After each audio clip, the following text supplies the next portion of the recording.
Este é um projeto que iniciamos mais ou menos 3 anos passados, mas agora assinalou que está claro para dar passo mais de esforço para aumentar a segurança pública. Está tratando aqui de câmara na área pública, mirando que é um tópico delicado e tem que seguir tempo e dedicação.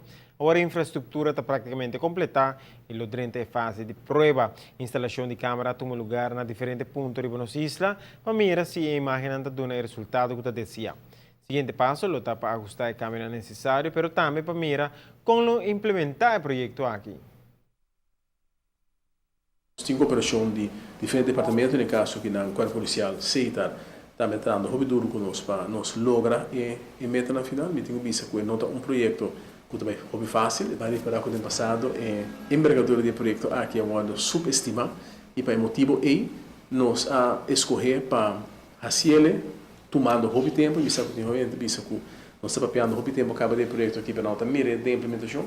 Agora que nós estamos fase caminhando com me quer dentro de algum luna mais definitivo, nós vamos ver que o projeto está em sua implementação final.